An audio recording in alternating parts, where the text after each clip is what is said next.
right, ladies and gentlemen, Wisdom of the Ages, Dr. Wayne Dyer, and we're on to Grief as a Blessing. This may be good for some. I saw Grief drinking a cup of sorrow and called out, "It tastes sweet, does it not?" "You've caught me," Grief answered, "and you've ruined my business. How can I sell sorrow when you know it's a blessing?"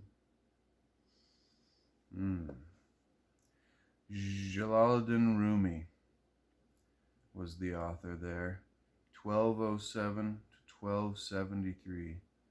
Persian mystical poet and Sufi Saint Jalaluddin Rumi writes about the pure love we can achieve beyond ego.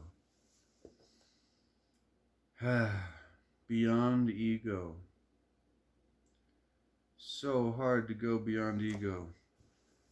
I don't know exactly how we do it all the time, but we can practice and get better, maybe. In the soul's divine longing and ecstasy of union with God. Oh, how we love to grieve, Dr. Dyer begins. We even read books about how important the grieving process is to our recovery, and then we go so far as to identify grief as a necessary stage of sorrow so that we have to experience it to overcome our losses and regain our sanity. But Rumi here, a 13th century mystical poet, writing in the area known today as Afghanistan. Maybe I'll straighten out again this direction. Sends a message from the Middle Ages. He suggests that grief is a blessing rather than something to tolerate as a necessary evil on the way to recovery. It's a weird way to put it, but powerful.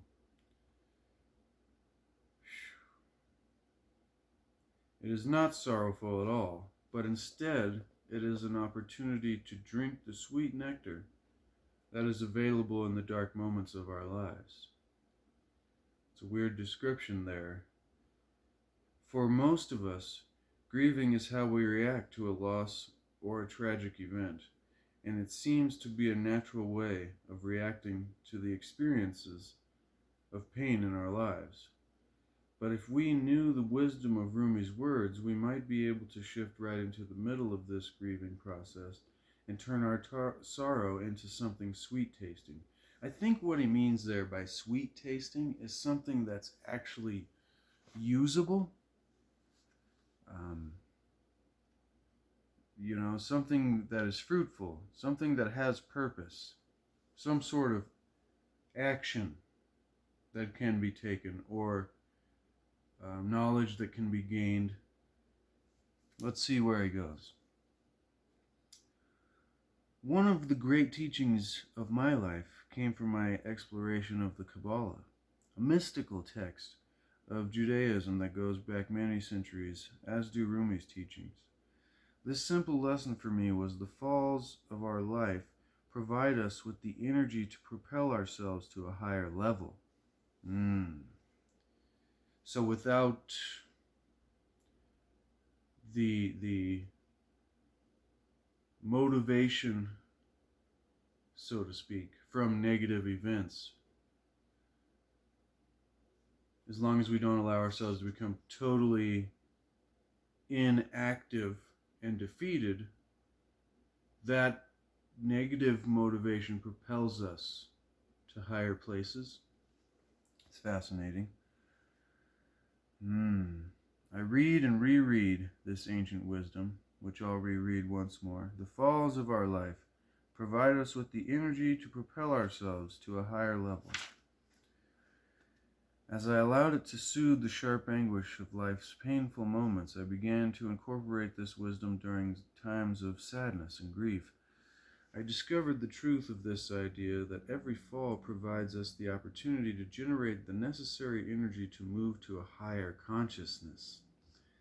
A higher consciousness, ladies and gentlemen. Every sinking into despair has within it an energy to move us higher. Think of consciousness, when it said that about consciousness, move to higher consciousness, that's a weird thing to wrap your head around if you've never really thought about it a lot. But maybe think about it like different emotional states or thinking states are different levels of consciousness. So when you're in pure unconditional love, that's a high level of consciousness. Not because it's all nice, not because love has this positive quality that we give to it in the human world, but because it's a less animalistic, survival, instinctual thing. It's above that. All the animalistic, survival, instinctual, fear, shame, guilt, anger, those are just brief descriptors, but undertones of survival instinct. That's a better way to understand consciousness on somewhat of a scale, as produced by David R. Hawkins. If you never have, Google that name and check out The Scale of Consciousness by David Hawkins, and that will enlighten this passage a bit more for you, I believe. Now, how many times in your life have dark times of despair, such as some kind of accident, illness, final disaster, breakup in a relationship, fire, flood, loss of property, or death, propelled you into the stages of anguish, anger, denial, grief? Like most of us, you sink into sorrow and feel the need to tell everyone about your misfortune. Ultimately, after a long period of time, you begin to rise above it and reach the state of acceptance. I remember he told a story in one of his speeches or talks that he gives about a lady that grieved for, I think it was 10 years or something after her husband left her. But she came up to him after the seminar while she was telling him the story. She'd grieved all these years, but now, where she was, she looks back and it was the most important thing of her life, the event that happened. And now she wishes she didn't spend so much time holding herself down in the pits, of that despair. It was a fascinating story. I think the reason I remember it is because I laughed with the next thing he said. He goes, once you get to this higher level of consciousness, or this enlightened state of being, whatever you want to call it, this new way of not only thinking, but interpreting your world and the world around you. But once you get there, he goes, it doesn't take 10 years. He goes, it doesn't take 8 years. It doesn't take 8 months. Sometimes it doesn't even take 8 weeks, 8 hours, or 8 minutes. Always like that. The grieving process seems to be very variable,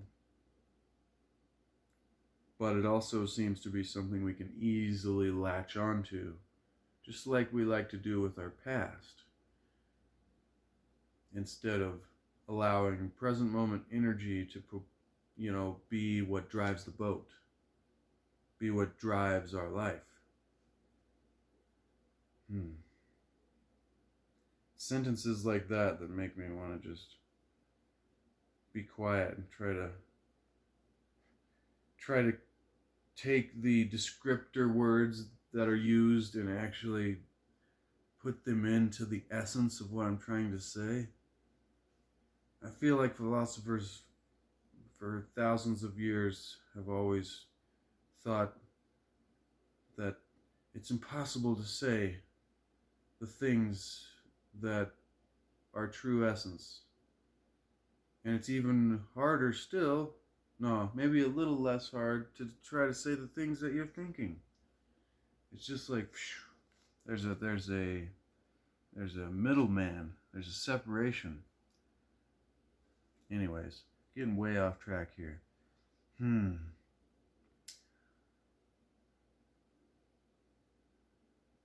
Now, suppose you knew that what had taken place in your life, which you termed a loss or a fall, was exactly what was supposed to happen. What a great time for me to put in that little story.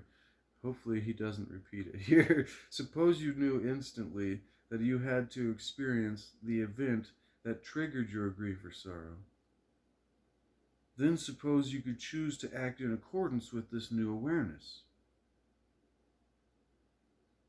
Undoubtedly, this supposing conflicts with all you have been taught about how you're supposed to react to catastrophe and death.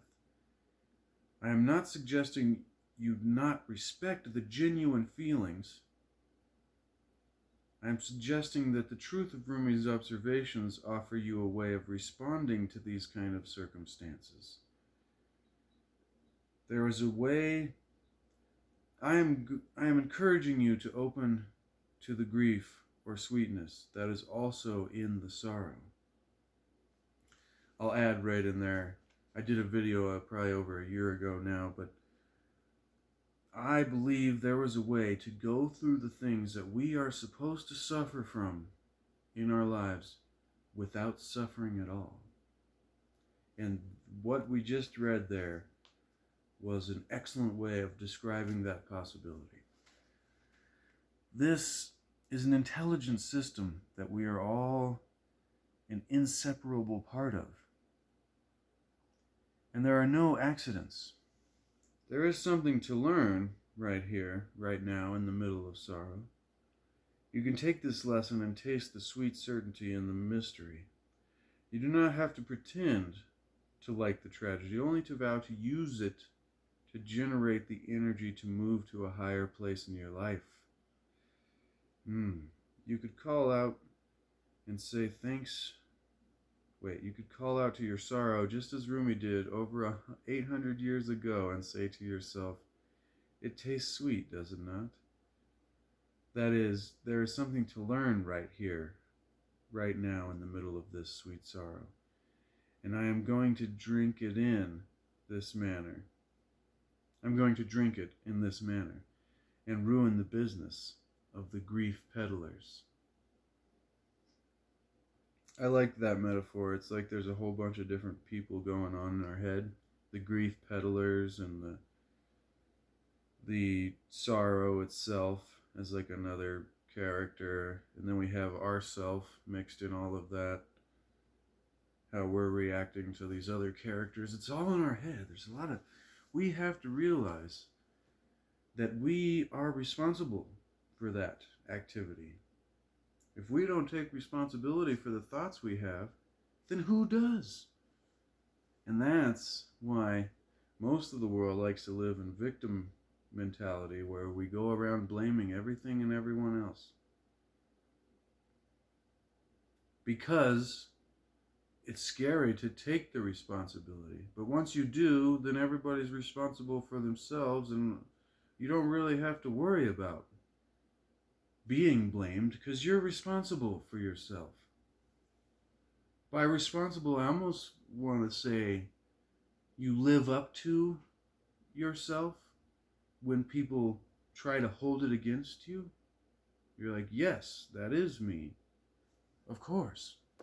And then there's no power over you. You don't give your power away. Getting off on weird tangents here. In what we refer to as primitive societies, death is an occasion for celebration.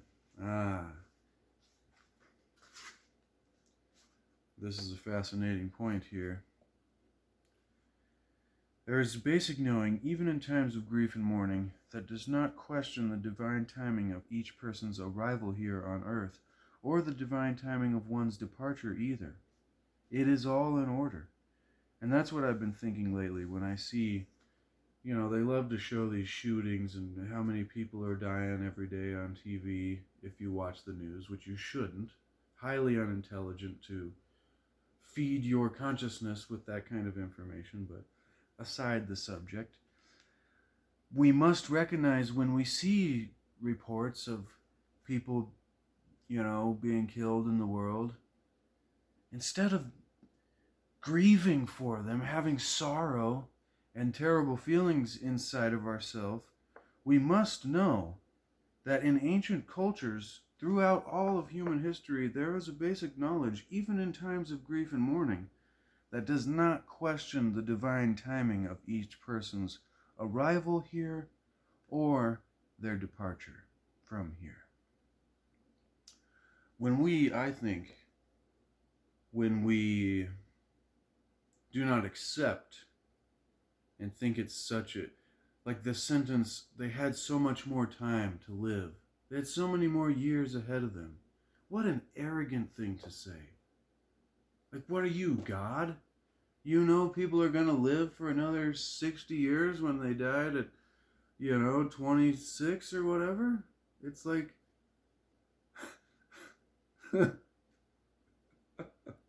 I think this is why people get so afraid of their own death, is because we feel like we want to control it all. And I would say, if we were the ones in control, then that would mean we are separate from everything else. And if we are not separate from everything else, then the control is universal, and it all happens perfectly, because we are a part of it all. That makes sense. That makes sense. It's one of those things that, shoot, I'll go loops in thinking about this stuff for the rest of my life. I have a feeling, though, as time goes on, I begin to understand it in better ways. Now, it is all in order. Perhaps the comfort is the sweetness of seeing that it is all part of the perfection of our universe, which has an invisible organizing intelligence flowing through every cell of creation, including the many painful experiences over a lifetime, then celebrating it all. I think seeing that the universe, or all of reality, is perfection in its worst and best manifestations is a very difficult thing, because of us being in the particularized ego mind point of view. And that's evolutionary. It helped us survive long enough to get to where we have now, with the opportunity to transcend. But I think it's a hard thing to let go control. It doesn't mean that you're not doing it. Because you could tell someone, let go control of your life and give it over to God, and that they would take that as giving up activity and inspiration and ideas and stuff like that. You don't surrender any of that stuff. You just surrender the outcomes that you're connecting to. You surrender the idea that you control rather than play a part in. Maybe that's a good way to put it. You play a part rather than control the play. But that doesn't mean that you can't act on the stage in your own way. Remember that one. You play the part, you don't control the play, but that doesn't mean that you can't act on the stage in your role, in your own way. Powerful wisdom there. Now, I'm getting a little off track today, but I like it. It's good. It's good for us. It's good for us. Wayne Dyer says here, as a high school student, I was a high jumper on the track team. I won't discuss the heights I ascended to, but we know from the movies that white men can't jump. Nevertheless, I used to set the bar on the stands, take a position to 35 feet back, sprint fast towards the bar, and get down as low as possible to generate the added energy to propel my entire body over the bar. By getting down low, great metaphor, I could ascend higher. My high school track days provide me with an image that is analogous with the message of Rumi. It is the message of the Kabbalah, and it is Wayne's message to us. Grief, when it is only an inner experience of sadness and sorrow, will keep you down in the very depths of the plunge itself. It will immobilize you and weigh you down with the guilt and anguish. But when you know that this despair has within it some sweet blessing, you disrupt the grief-sorrow partnership, and the fall helps you regain your footing and soar above the devastating potholes of life here on earth. Here are some alternatives to the grief-sorrow dilemma.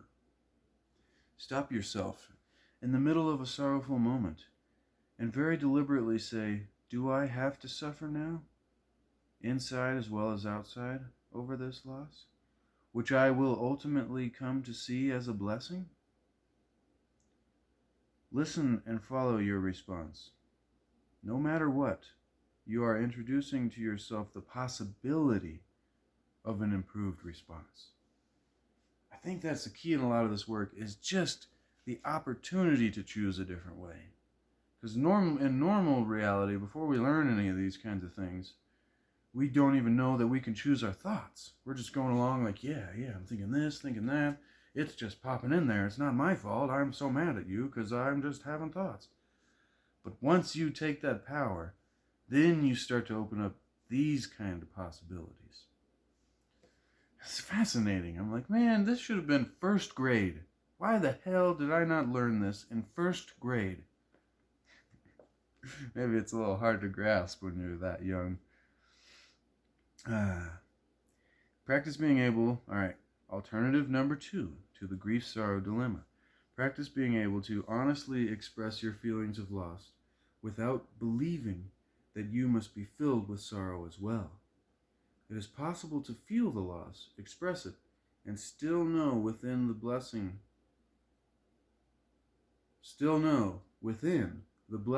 in all of this. Do not demand instant change. Allow what is there to be there at the time that you allow the possibility of different behavior or thought patterns. Wisdom of the ages. You may have accepted grief and sorrow as an inseparable... You may have accepted grief and sorrow as inseparable because you have been taught that it is cold and inhuman to be otherwise, which is a key point, and I believe that to be the opposite of truth. When you know that all falls are blessings and all losses are in divine order, you will gradually sweeten the sorrow, and you will gain the energy to soar to a higher altitude in all areas of your life. And that's where Wayne Dyer leaves it. The next one's called Balance, and it's by Leonardo da Vinci. That might be a good one, ladies and gentlemen. But I just want to add a final thought right there. When you know that all falls are blessings and all losses are in divine order, he says you will gradually sweeten the sorrow. He focuses on sweetening it, making it better, soaring above it. But I'm wanting to focus on the ability to see it differently. And once you see it differently, it isn't experienced as it was before. When you know that all falls and blessings are in That's a good, I made a slip up there. I said falls and blessings instead of all falls are blessings. But I think all falls and blessings, all good and bad times in your life, losses and gains, are in divine order. That reminds me of one of the old Zen poems where he just always says maybe. Everybody's like, oh, what good fortune, what good luck for you. And the guy goes, well, maybe. And then he gets such bad luck. What bad luck for you? Well, maybe. And it's, once you, and you know, this is a belief sort of thing too. There's certain people that will believe that there is no divine order and it's all random haphazard circumstances. I think once you look, you start to see patterns that are invisible, that were previously invisible, that instantly become manifested. You know what I mean? You start to look out into the world and see things that were right before your eyes the whole time, but you never seen them because of your thinking. It's almost like when you get a new car and then you start seeing a bunch of them. All right, I'll leave it there, ladies and gentlemen. If you got value, smash the like button. Leave a comment below. Both of those things help the video go through the algorithm to more people like you who might like this, and share it to more people who might, have a good day. Hopefully everybody has a good day. Seek to achieve the wisdom, the hidden wisdom of the ages.